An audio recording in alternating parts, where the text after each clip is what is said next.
আসসালামু আলাইকুম। আজকে শেয়ার বাজার বিশ্লেষণে আপনাদের সবাইকে স্বাগত জানাচ্ছি। আজকে ট্রেডিং সেশন শেষ হওয়ার পর ওভারঅল মার্কেট স্ট্রাকচার অবজার্ভ করলে দেখা যাচ্ছে মার্কেট এখনও স্ট্যাবিলাইজেশন ফেজের মধ্যেই রয়েছে, অর্থাৎ মার্কেট ধীরে ধীরে নিজেকে স্থির করার চেষ্টা করছে। সেশনের শুরুতে কিছু রিকভারি মোমেন্টাম বিল্ড হতে দেখা গেলেও পরবর্তীতে মার্কেট একটা নির্দিষ্ট রেঞ্জের মধ্যেই মুভ করেছে। মানে মার্কেট খুব অ্যাগ্রেসিভ মুভমেন্ট দেয়নি, বরং কন্ট্রোলড অবস্থায় ছিল। তবে গুরুত্বপূর্ণ বিষয় হলো বর্ডার মার্কেটে এখনও পর্যন্ত অ্যাগ্রেসিভ প্যানিক সেলিং কিন্তু আমরা দেখতে পাইনি, বরং কিছু সিলেক্টিভ সেক্টর এবং হাই ভলিউম স্টকে বায়ার্স কম্পারেটিভলি বেশি অ্যাক্টিভ ছিল। মানে সব স্টক না হলেও কিছু নির্দিষ্ট স্টকে বাইং ইন্টারেস্ট কিন্তু আমরা দেখতে পেয়েছি। আজকের অ্যানালাইসিসে আমরা দেখব বর্তমান মার্কেট সেন্টিমেন্ট কেমন ছিল, কোন সেক্টর অন্যগুলোর তুলনায় বেশি ভালো করেছে, কোথায় বায়ার্স পার্টিসিপেশন বেশি ছিল, কোন স্টকে স্ট্রং ভলিউম অ্যাক্টিভিটি দেখা গেছে এবং কারেন্ট মার্কেট স্ট্রাকচার আগামী সেশনের জন্য কী ইন্ডিকেট করছে। চলুন শুরু করা যাক ভিউয়ার্স আজকের মার্কেট অ্যানালাইসিস। আজকের সেশনে আমরা দেখেছি মোট টার্নওভার হয়েছে 841 কোটি টাকা, 193টি অ্যাডভান্সে ছিল, 127টি ডিক্লাইনে অবস্থান করেছে আর 56টি আনচেঞ্জড অবস্থায় ছিল। সো আমরা দেখতে পাচ্ছি আজকে কিন্তু বেশিরভাগ শেয়ারের দাম বেড়েছে। আমাদের মার্কেট সেন্টিমেন্টের জন্য কম্পারেটিভলি পজিটিভ ইন্ডিকেশন। আর ডিসিএক্স ইন্ট্রাডে স্ট্রাকচার অবজার্ভ করলে দেখা যাচ্ছে সেশনের শুরুতে রিকভারি বিল্ড হওয়ার পর মার্কেট বর্তমানে কনসলিডেশন মুডে মুভ করছে। আমরা কিন্তু একটা ডাবল বটম ফর্মেশন এখানে দেখতে পাচ্ছি। মানে মার্কেট এখন একটা রেঞ্জের মধ্যে ঘুরছে এবং বায়ার সেলার্স দুপক্ষই এখন একটা ব্যালেন্সড অবস্থায় রয়েছে আমরা দেখতে পাচ্ছি। তো এটা ইন্ডিকেট করছে যে মার্কেট এখন অ্যাগ্রেসিভ এক্সপানশনের চেয়ে কন্ট্রোলড স্ট্যাবিলাইজেশন ফেজের মধ্যেই রয়েছে। তো এখন যদি আমরা সেক্টর লিডার সম্পর্কে জানতে চাই, আমরা দেখতে পাচ্ছি ইন্স্যুরেন্স সেক্টর কিন্তু আজকেও কম্পারেটিভলি ভালো পারফর্ম করেছে, অর্থাৎ বায়ার্স পার্টিসিপেশন ইন্স্যুরেন্স সেক্টরে সবচেয়ে বেশি কনসেন্ট্রেট ছিল। অন্যদিকে টেক্সটাইল সেক্টর কম্পারেটিভলি স্টেবল ছিল এবং সিলেক্টিভ কিছু ইঞ্জিনিয়ারিং স্টকেও বায়ার্স অ্যাক্টিভিটি আজকে আমরা নোটিস করেছি। তবে ব্যাংকিং এবং ফিনান্সিয়াল ইনস্টিটিউশন সেক্টর ব্রডার মার্কেটের তুলনায় এখনও কম্পারেটিভলি স্লো অবস্থানে রয়েছে। মানে মার্কেট লিডারশিপ এখনও পুরো মার্কেট জুড়ে ছড়িয়ে পড়েনি, বরং কিছু নির্দিষ্ট স্ট্রং সেক্টরের মধ্যেই কিন্তু বায়ার বেশি অ্যাক্টিভ রয়েছে আমরা দেখতে পাচ্ছি। তো এরপর আজকের হিটম্যাপ অবজার্ভ করলে আমরা কিন্তু দেখতে পাচ্ছি যে মার্কেটে মিক্সড সেন্টিমেন্ট থাকলেও সিলেক্টিভ কিছু এরিয়াতে স্ট্রেংথ এখনও ভিজিবল রয়েছে।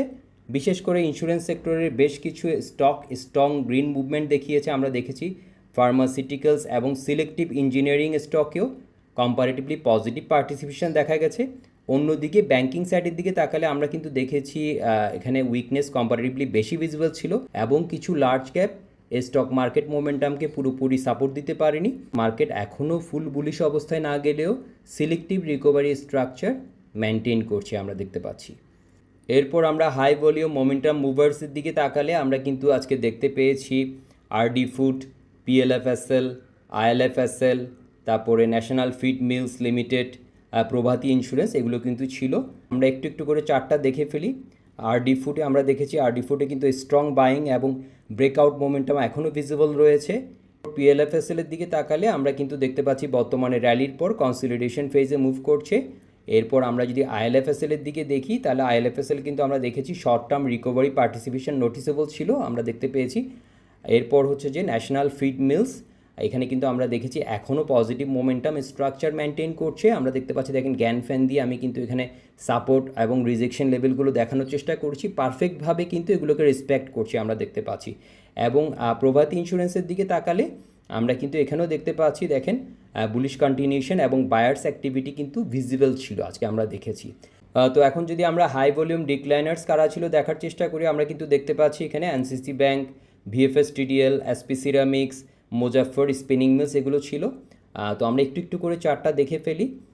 প্রথমে এনসিসি ব্যাংক, আমরা এনসিসি ব্যাংকে কিন্তু রিসেন্ট র্যালির পর কিছু সেলিং প্রেশার আমরা দেখতে পেয়েছি, ভিজিবল রয়েছে। দেখেন এখানে কিন্তু আমি একদম ট্রেন্ড বেজ এক্সটেনশন লেভেল দিয়ে পরিষ্কারভাবে আমরা কিন্তু রিজেকশন লেভেলগুলো একদম পারফেক্টভাবে দেখতে পাচ্ছিলাম। আমাদের প্রফিট টেকিং লেভেলগুলো এখানে ছিল।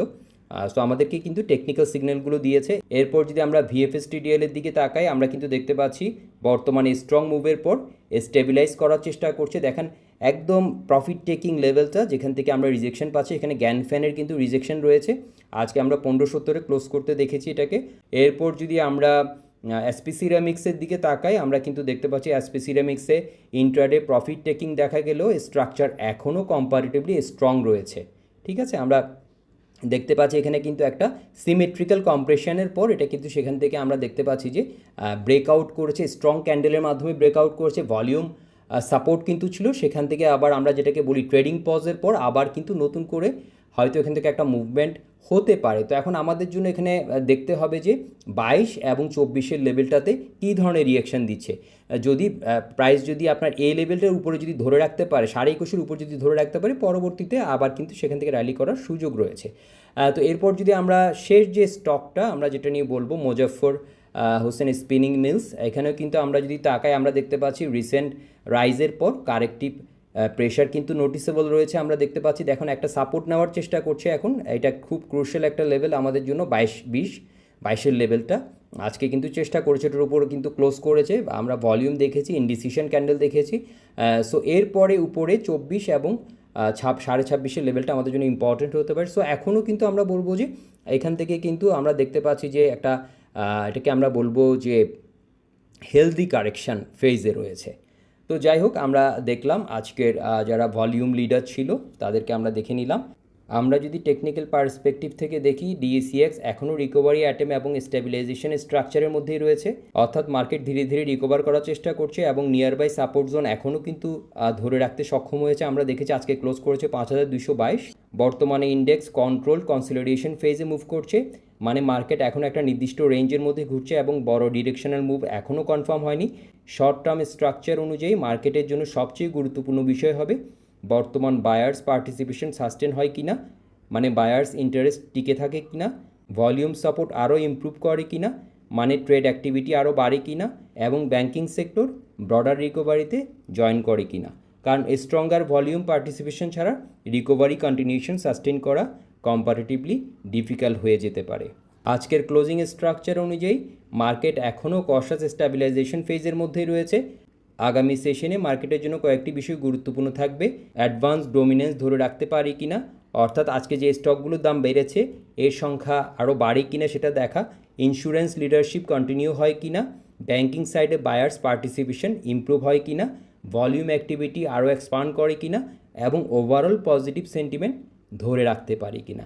বর্তমানে স্ট্রাকচার এখনও ফুল বুলিশ কন্টিনিউশন কনফার্ম করছে না, মানে মার্কেট এখনও শক্তিশালী আপট্রেন্ড পুরোপুরি কনফার্ম কিন্তু করেনি, তবে স্ট্যাবিলাইজেশন এবং সিলেক্টিভ রিকভারি অ্যাটেম্প ধীরে ধীরে ভিজিবল হতে কিন্তু আমরা দেখতে পাচ্ছি। তো আজকের মার্কেট অ্যানালাইসিস এই পর্যন্তই ভিউয়ার্স। ভিডিওটি ইনফরমেটিভ মনে হলে অবশ্যই লাইক করবেন এবং প্রতিদিনের মার্কেট অ্যানালাইসিস পেতে চ্যানেল সাবস্ক্রাইব করে পাশে থাকবেন, আর অবশ্যই কমেন্ট করে জানাবেন আজকের অ্যানালাইসিস এবং এই ধরনের সহজ ও ডিটেল কমেন্ট্রি ফরম্যাট আপনাদের কাছে কেমন লাগছে। এছাড়াও ফিউচারে মার্কেট অ্যানালাইসিসে আরও কী ধরনের টেকনিক্যাল অ্যাপ্রোচ, সেক্টর ডিসকাশন কিংবা নতুন সেগমেন্ট অ্যাড করলে কমেন্ট্রি আরও ইনফরমেটিভ হবে এবং প্র্যাকটিক্যাল হবে, সেটাও আপনারা কমেন্ট করে জানাতে পারেন। ধন্যবাদ সবাইকে।